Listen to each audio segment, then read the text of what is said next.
हाँ हाँ भाई साहब, आपको तो आना ही है। इससे अच्छा और मौका कब मिलेगा आपको कि एक तीर से दो निशाने लग रहे हैं। तभी तो मैं कह रहा हूँ कि आना है मतलब आना है।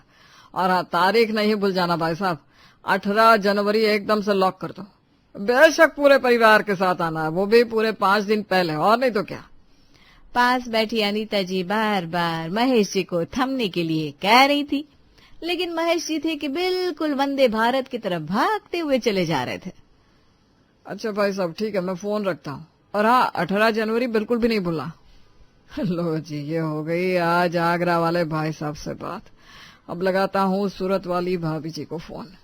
हाँ, उनको कम से कम 8 दिन पहले का न्योता दे ही देना जी, आखिर ये भाभी है आपकी। अरे तुम भी ना अनीता, कितनी चिढ़ती हो मेरे घर वालों से। अरे हमारी शादी को 32 साल से ज्यादा हो गया, लेकिन तुम औरतों का कुछ नहीं हो सकता। अच्छा, और आने के बाद उनकी खातिरदारी भी तो करनी होती है, तब तुमको दुकान और तुम्हारे बेटों को अपना ऑफिस याद आ जाता है। हा? इतने सालों से मैं ही तो करती आई हूँ। और मेरा कुछ भी नहीं मम्मी, मैं नहीं कराती थी आपकी हेल्प। अरे आ गई मेरी बिटिया, आजा आजा। अरे अब तो तू पराई हो गई, अब तो मैं ही अकेली हूँ ना। बस कुछ दिन की बात है मम्मी, फिर तो घर में रौनक ही रौनक होगी। वो तो है बेटा। तभी अनीता जी के फोन की घंटी बज उठती है। लो जी, मेरी बहन का फोन भी आ गया। हाँ जी जी, अब और कितना इंतजार कराओगी, जल्दी से आ जाओ। और अब की बार तो डबल शॉपिंग करनी है, तो समय भी दुगना ही लगेगा। हाँ, 15 दिन पहले आ जाना। लो कर लो बात, अपनी बहन को 15 दिन पहले का न्योता, अपना क्या भैया, चलते हैं दुकान। अब आप भी सोच में पड़ गए ना, आखिर मिश्रा सदन में हर काम डबल क्यों हो रहा है? तो इसके पीछे का खास कारण मैं बताऊंगी नहीं, आप खुद ही जान लो। धीरे धीरे करते वो दिन भी आ जाता है जिसका महेश जी और अनीता जी को महीनों से इंतजार था। लो अनीता, हम तो आ गए, अब बताओ क्या क्या काम रह गया है तुम्हारा। बड़ी ही जल्दी आ गई हो जीजी आप। अब हम नहीं आएंगे मिन्नी की शादी में। हाँ अच्छा, ऐसी बात है क्या? और नहीं तो क्या, राहुल की शादी में पूरे 20 दिन पहले पहुंच गए थे हम। अच्छा आओ बैठो, चलो देखो क्या क्या होना है। मम्मी मेरी सहरा कहाँ है? तभी कपिल भी वहां आता है। ये देखो मम्मी, कैसा लग रहा है? अरे ये मेरा है भाई। अरे आपकी जो चीज है वो मेरी भी तो है भैया। अरे अब तो बड़ा हो जा। क्या मम्मी, आपको कितनी बार कहा था कि इसका बाल विवाह ना कराओ। अरे बेटा, पिताजी तुम्हारे पक्के बनिया आदमी है। जब एक दावत में 2 दहेज मिल जाए तो 2 बार खर्च क्यों करना। हाँ, इसी इंतजार में मैं पूरा 30 का हो गया। जुबान बड़ी कड़वी है आपकी भाई साहब, वाकई में मानना पड़ेगा। अब धीरे धीरे वो दिन भी आ गया जब दोनों दुल्हे राजा अपनी अपनी दुल्हनियां ब्याहने चल देते हैं। अब तो आप समझ ही गए ना क्यों बार बार डबल की बात हो रही है, क्योंकि महेश जी ने अपने दोनों बेटों को एक ही मंडप में ब्याहने का सोच लिया था, जिससे खर्चा आधा फायदा डबल।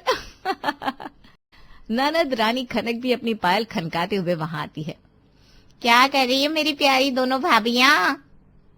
आओ दीदी प्लीज बैठो ना। हाँ जी भाभी, और हमारी बड़ी भाभी नहीं दिख रही? मैं भी यही हूँ दीदी, बस जरा ब्रीफकेस सेट कर रही थी। लो जी दीदी आपका ये गिफ्ट। अरे हाँ भाभी, मैं तो बातों बातों में भूल ही गई दीदी का गिफ्ट। रुको मैं भी लाई। अरे नहीं नहीं, आप दोनों यहाँ मेरे पास बैठो, मुझे किसी से कुछ भी गिफ्ट नहीं चाहिए। मुझे आप दोनों जैसी प्यारी प्यारी भाभियां मिल गई, और क्या चाहिए मुझे। मैं कितनी लकी हूँ जो मुझे 2-2 भाभियां एक साथ दे दी ऊपर वाले ने। खनक के मुंह से ये सुनकर पारुल और स्मिता एक दूसरे की शक्ल देखने लगती है। अब आप तो समझ गए ना आखिर क्यों। अरे भाई सिंपल सी बात है, ननद को लेकर लोगों ने इतना हाइप जो मना रखा है, जैसे कि ननद कोई वैम्पायर हो और उसकी निगाह भाभी की हर एक चीज पर रहती है। इसी बीच में ऐसी सीधी ननद मिल जाए तो चौंकना तो बनता है। तभी खनक को उसकी प्यारी मम्मी यानी कि अनीता जी आवाज लगाती है। हाय मम्मी। इतना कहकर वो वहां से चली जाती है। भाभी, हम लोग सच में बहुत लकी हैं। हाँ स्मिता, तुमने बिल्कुल सही कहा यार, मैं तो खुद ही शॉक्ड हूँ यार। मेरी तो सारी दोस्त यही कहती थी, तेरी ननद से बचकर रहना, ननद हमेशा बड़ी खतरनाक होती है। सच में स्मिता, घर का सबसे खतरनाक प्राणी ही है जो एकदम गौ है, तो फिर टेंशन किस बात की। चलो भाई, हमारी तो मौज हो गई। एक साथ ब्याह कर आई बहुएं अभी तक घर में किसी के बारे में कुछ ज्यादा जानती नहीं थी। अगर जेठानी पहले आई होती तो वो देवरानी के लिए गृह युद्ध में एक सारथी की तरह काम करती। लेकिन यहाँ तो दोनों ही अज्ञानी है बस। चलिए आगे आगे देखते हैं होता है क्या। इधर शाम को स्मिता और पारुल रसोई में काम कर रही थी। स्मिता, तुम्हें पता है कि तोरई की सब्जी में यहाँ टमाटर पड़ेगा या नहीं? क्योंकि मेरे मायके में तो टमाटर डालकर बनाते हैं। मुझे कैसे पता होगा भाभी, आप मेरी जेठानी है, मैं पीछे पीछे आप आगे आगे। अच्छा बच्चे, ये बात है। चलो कोई ना, मैं जरा मम्मी जी से पूछ कर आती हूँ, क्योंकि तोरई, लौकी, टिंडे हर जगह लोग अपने अपने तरीके से बनाते हैं और मैं पहले ही दिन कोई कांड नहीं करना चाहती। मायके में जो कर रखे हैं। पारुल अपनी सास के कमरे की ओर रुख करती है और तभी वहां से कुछ आवाजें आ रही थी, जिसे सुनकर पारुल रुक जाती है। मम्मी, देना है तो यही दो ना, मुझे तो यही अच्छी लग रही है, वरना नहीं चाहिए। अरे खनक बेटा, तुझे बताया तो ये तेरी बड़ी भाभी की है, ऐसा कैसे तुझे दे दो? पलट कर जाती हुई पारुल अपना नाम सुनकर रुक गई। मम्मी जी, अगर बुरा ना मानो तो मैं अंदर आ जाऊं? अरे अरे भाभी जी, ऐसी क्या बात है, आप ही का घर है। अब मैं तो 5 साल पहले ही पढ़ाई हो गई हूँ। वो मम्मी जी, मैं ना तोरई की सब्जी पूछने आई थी, लेकिन आप दीदी से कुछ मेरे बारे में कह रही थी। नहीं नहीं भाभी, कोई बात नहीं है। नहीं, लेकिन मैंने सुन लिया आपको कुछ पसंद आया है जो मम्मी जी ने मेरे लिए लिया है शायद। हाँ पारुल बेटा, अब तू इस घर की बहू है, अब तुझसे क्या ही छिपाना। ये तेरे लिए एक अंगूठी ली थी जो इसे बड़ी ही पसंद आई है। अब मैं से वही समझा रही थी कि क्या मम्मी जी आप भी? अरे दीदी मेरी इकलौती ननद है और ऐसी ननद आज के टाइम में चिराग लेकर ढूंढने से भी नहीं मिलेगी। आप ये प्लीज दीदी को दे दो। तभी स्मिता भी पीछे से आती है। भाभी अब कहाँ रह गई? वो कढ़ाई में तेल बहुत तेज गर्म हो गया तो मैं बंद करके आ गई। चलो सब्जी बनानी है ना। अरे मैं तो भूल ही गई। स्मिता, तुम गैस बंद करके आई ना, ये सही किया। तुम ही देखो, ये दीदी मेरी बात ही नहीं सुन रही है, शायद तुम्हारी बात मान ले। क्या हुआ दीदी, क्या कह रही हैं भाभी? अरे कुछ भी नहीं भाभी, आप दोनों भी ना। अरे अब ये तो बताएंगी नहीं। बात यह है कि इनको पसंद आई है मेरी ये रिंग जो मम्मी जी ने मेरे लिए ली थी, और अब ये मना कर रही है और मैं इनको दे रही हूँ। वैसे मुझे पसंद तो छोटी भाभी के इयररिंग्स भी आए थे, लेकिन मुझे किसी से कुछ नहीं लेना, प्लीज आप लोग जिद ना करो। अब लगता है आप लोग धीरे धीरे समझ गए होंगे ना। फिर क्या, बस दोनों भाभियां जबरदस्ती अपनी प्यारी सी, भोली सी, सीधी सी ननद को रिंग और इयररिंग्स देकर ही मानती हैं। हाँ, आप दोनों कितने अच्छे हो सच में। अरे हमसे अच्छी तो आप हैं। अरे हमसे अच्छी तो आप हैं। इतना कहकर खनक दोनों भाभियों को गले लगा लेती है और ननद रानी एक तीर से 2 निशाने मार देती है। कुछ ही दिनों बाद सब लोग डिनर पर जाने की तैयारी कर रहे थे। अरे अब तुम लोग भी ना हर जगह जाने में लेट कर देते हो। बेटा कपिल, सौरभ, जल्दी से रेडी हो जाओ। तभी पारुल और स्मिता भी रेडी होकर वहां आते हैं। देखिए मम्मी जी कैसी लग रही हूँ? और मैं भी मम्मी जी। अरे मेरी दोनों बेटियां बड़ी सुंदर लग रही हैं। तभी खनक और उसके पति मोहित भी वहां आते हैं। चलिए चलिए, सब रेडी हो गए ना? देखो दामाद जी भी आ गए और मेरी बिटिया रानी खनक भी। सच में मेरी बिटिया अपने नाम के जैसी है, एकदम खान के लिए। अरे मम्मी जी, पापा जी नहीं दिख रहे, कहाँ है वो? चल नहीं रहे क्या हमारे साथ? अरे नहीं, उनका कहना है कि बच्चों को जाने दो, हमारा क्या काम है, इसलिए वो मना कर रहे हैं।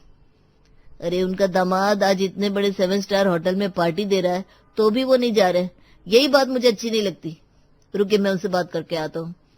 दामाद अपने ससुर के पास जाता है। चलिए ना पापा जी, अरे देखकर तो आइए कैसा रिसोर्ट है, कैसा होटल है। अरे नहीं नहीं जमाई साहब, फिर कभी चलूंगा। ठीक है पापा जी, फिर आप आराम करिए। थोड़ी देर में सब पार्टी के लिए निकलते हैं। स्मिता, वाकई में हमारे ननद नंदोई कितने अच्छे हैं। ऐसे भला कोई कहाँ पार्टी देने ले जाता है। ऊपर से दामाद तो कितनी कंजूस होता है। हाँ भाभी, बिल्कुल सच कहा आपने, वाकई में काबिले तारीफ है हमारे जीजाजी। सब जाते हैं, फुल एंजॉय करते हैं, खाना खाते हैं, पीते हैं और मोहित उनकी जी भर के खातिरदारी करता है। वेटर इधर आओ। ये कौन सी नॉर्मल आइसक्रीम सर्व कर दी? हाँ, फटाफट से शाही राजभोग आइसक्रीम लेकर आओ। और हाँ, वो आपके यहाँ जो रॉयल रसमलाई है केसर से भरपूर, उसको भी लाना मत भूलना। आखिर हमारी दोनों भाभियां पहली बार हमारे साथ आई हैं। ये सुनकर पारुल और स्मिता दोनों खिलखिला उठती है। अब थोड़ी देर में बारी आती है बिल देने की। देखते हैं क्या होता है। ये लीजिए सर, आपका 15,455 का बिल। अरे इधर लाओ, कौन सा ज्यादा है मैं देता हूँ। अरे ये भी कोई बिल है क्या? और देखो कोई पैसा नहीं देगा। मेरे जैसा जीजा हो उसके बाद। जीजा जी। नहीं नहीं नहीं साले साहब, आप नहीं देंगे, मैं आपको देने ही नहीं दूंगा। अरे हाँ जीजा जी, आज पार्टी आपकी तरफ से है तो आज तो आप ही देंगे। वही तो, ये सौरभ ना फालतू में कहाँ जा रहा है? वही तू बैठ। अरे मैं तो कह रहा था पापा जी के लिए खाना पैक करा लेते हैं, उनके लिए भी अकेले क्या ही खाना बनाना पड़ेगा। अरे हाँ हाँ क्यों नहीं, लेकिन हाँ उसके पैसे मैं ही दूंगा। सुन रहे हो ना कान खोलकर दोनों।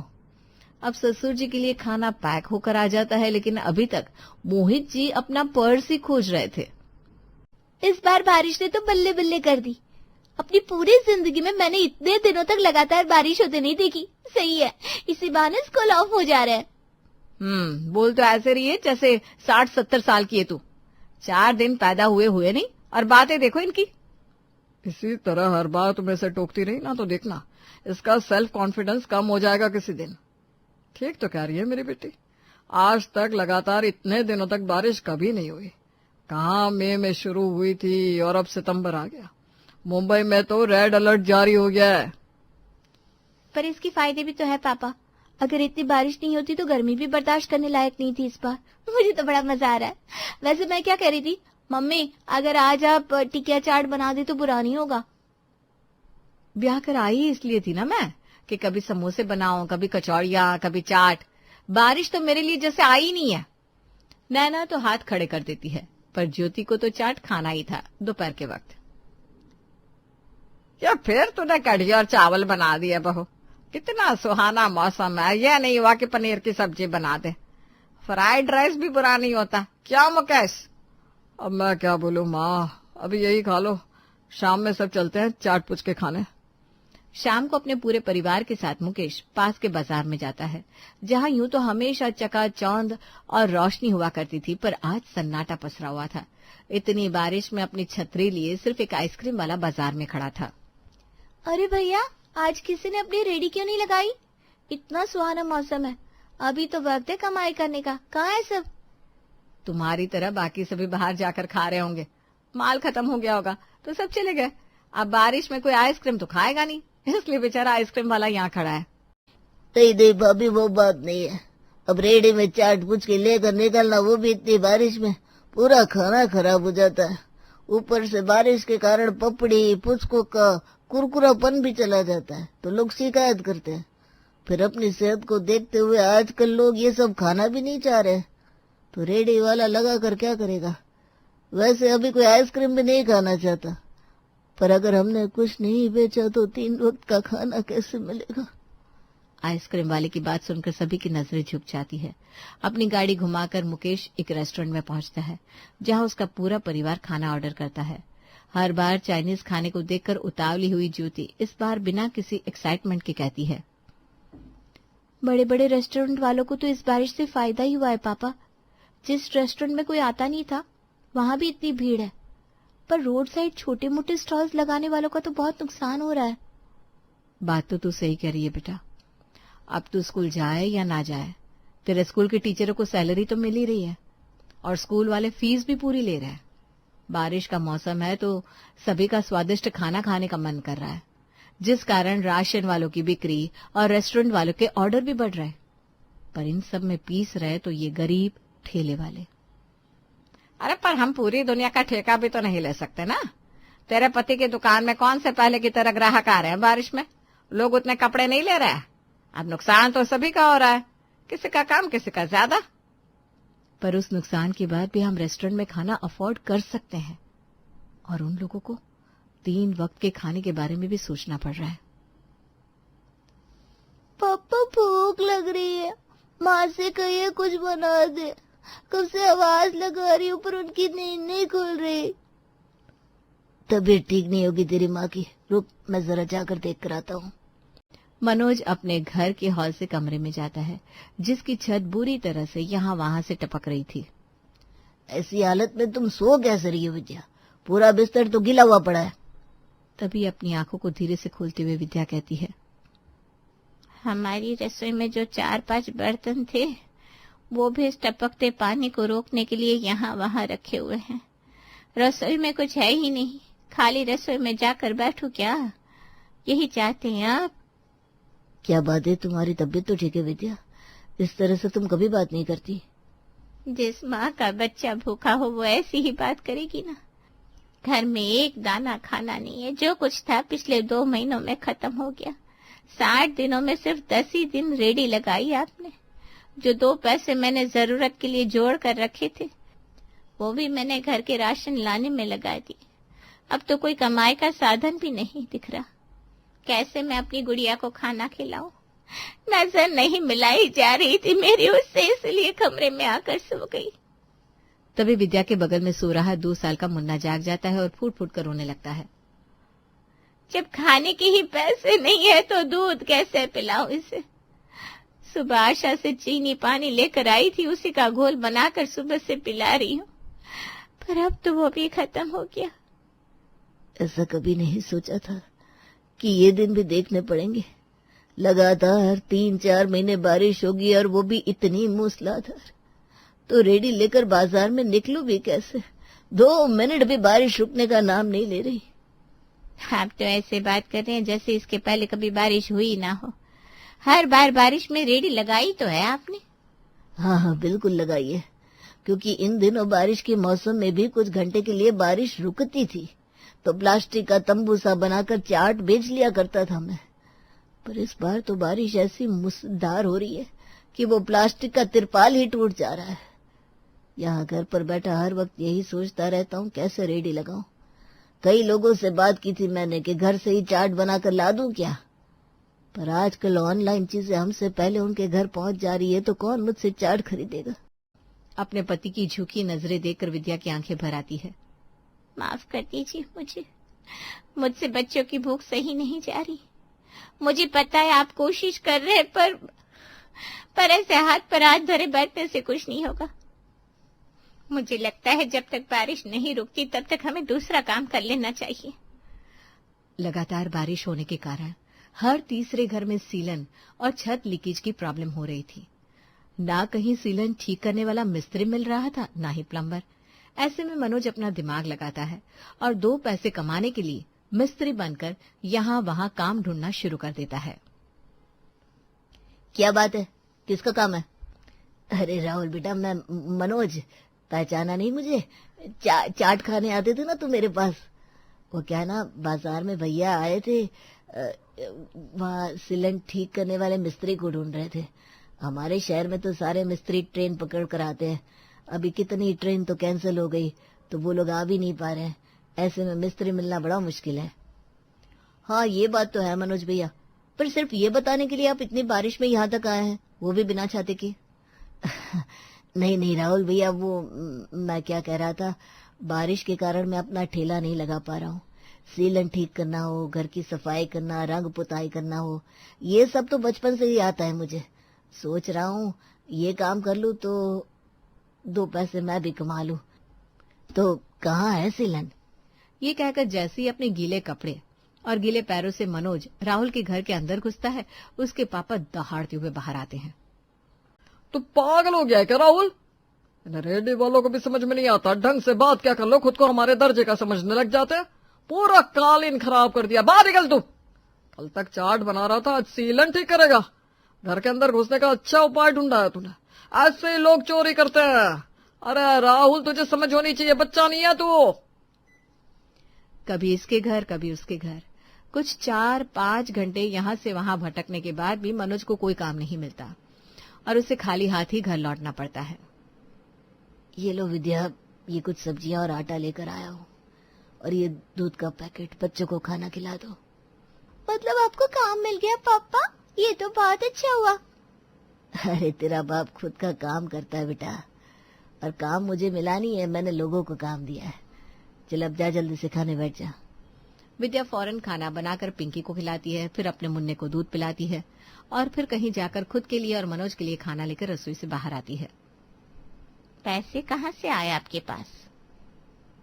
साइकिल बेच दी, अब उन पैसों से 15-20 दिन गुजारा तो हो ही जाएगा।